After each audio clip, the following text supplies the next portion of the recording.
Pourquoi vous êtes séparés et pourquoi vous êtes mariés, Jean-Paul? Je pense que j'étais peut-être trop jeune. Parce que chaque fois que j'ai dit à mes amis les raisons pour lesquelles c'est moi qui avais demandé le divorce, ils m'ont dit, écoute, nous on a pire, gars, nous on a pire dans nos foyers, comment tu fais pour demander le divorce pour ça? Je pense que c'était la jeunesse. Ce qui est important, c'est pourquoi on s'est remarié. Et aujourd'hui, de nombreux couples divorcent parce que les gens ne se connaissent pas. Les gens ne se connaissent pas. On vit aujourd'hui à une époque où les femmes se sont affranchies. Il y a 30 ans, 40 ans, vous sortiez de la même école que votre copine ou que votre camarade, vous gagnez mieux qu'elle. Les femmes étaient sous-payées. Aujourd'hui, les femmes sont payées au minimum, comme les hommes, parfois mieux que les hommes. Et elles développent très vite des carrières qui parfois dépassent les carrières de les hommes.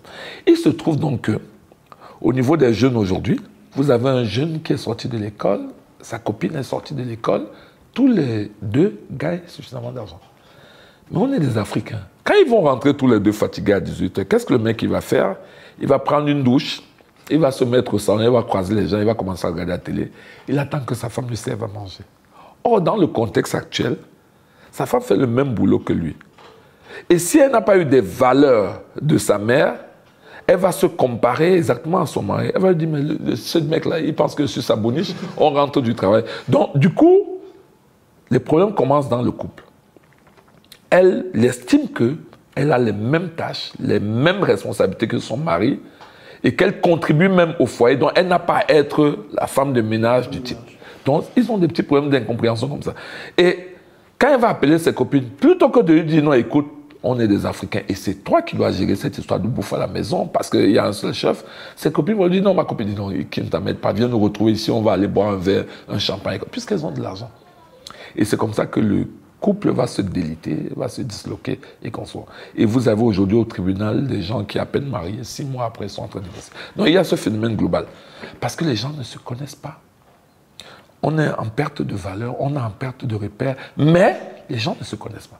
Parce que ce que j'ai retenu du mariage, c'est que de manière permanente, le mariage est une affaire de compromis. Je n'ai pas dit compromission, j'ai dit compromis.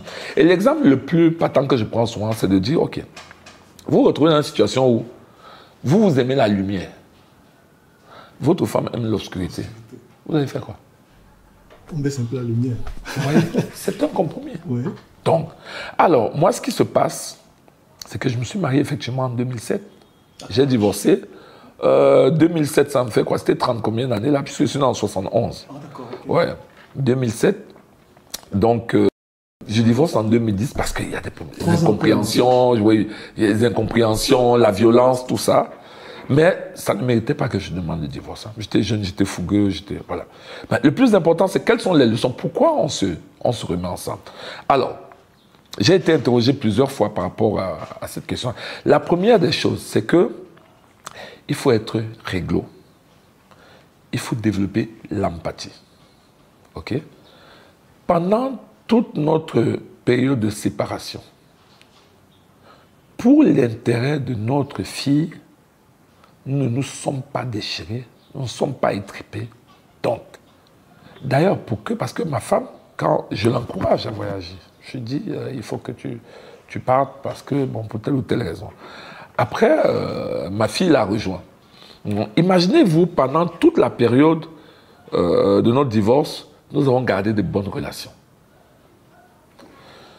Nous avons gardé de bonnes relations parce que nous avons été réglo vis-à-vis l'un de l'autre, mais surtout par rapport à nos familles et à nos amis. Quand les gens sont en instant de divorce, qu'est-ce qu'ils font? Tout le monde va avoir raison. Ouais. Et donc, le mec va vers ses amis ou dans sa famille dépeindre sa femme comme étant une sorcière. Mais ceux qui vous aiment, ils vont développer des réflexes de protection. Ils vont développer de la haine vis-à-vis de votre épouse. Donc, c'est ce que vous leur avez dit. Cette femme, elle est méchante, cette femme, elle est ceci. Pareil pour la femme. Quand elle va dire à sa famille, quand elle va dire à ses amis, mon mari, c'est un con, mon mari, c'est ceci. Donc, vous avez des gens qui vont développer de la haine vis-à-vis de votre femme ou vis-à-vis de vous. Et après, quand vous allez décider de vous réconcilier, qu'est-ce que vous leur direz?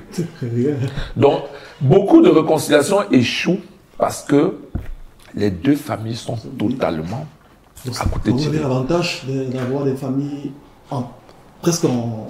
Non, non, moi, je n'ai rien raconté à ma famille. Ok. En termes de méchanceté, en termes de mensonges sur ma femme. J'ai rien raconté. Elle non plus. Bien sûr, elle a dit des choses, mon mari, peut-être qu'il sortait trop, mon mari, mais pas de mensonges. Parce qu'après, ça vous rattrape. Et donc, nous, pendant 10 ans ou 12 ans, j'ai eu des relations normales avec mon ancienne épouse. Pour le bien de notre fille, on a évité de se prendre la tête. Mais surtout, je pense qu'elle a appris, moi j'ai appris, on s'est comporté, je me suis comporté en gentleman. Je la voyais à Paris, on déjeunait ensemble, on se parlait, elle menait sa vie, je menais la mienne. Donc après, c'était pas très compliqué.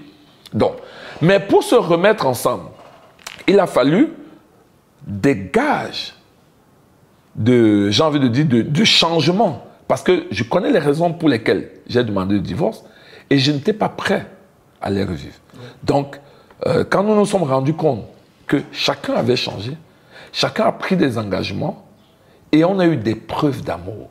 Yves Martial, je vous le dis, franchement, l'amour, là, c'est pas quelque chose d'abstrait. Hein. C'est des preuves d'amour. Il n'y a que des preuves d'amour. Moi, j'en ai eu. Je me suis rendu compte que cette fille, cette femme, m'aimait énormément. Je pense que de son côté aussi. Et j'ai décidé de franchir le pas parce que j'ai eu des preuves d'amour. Félicitations. Merci.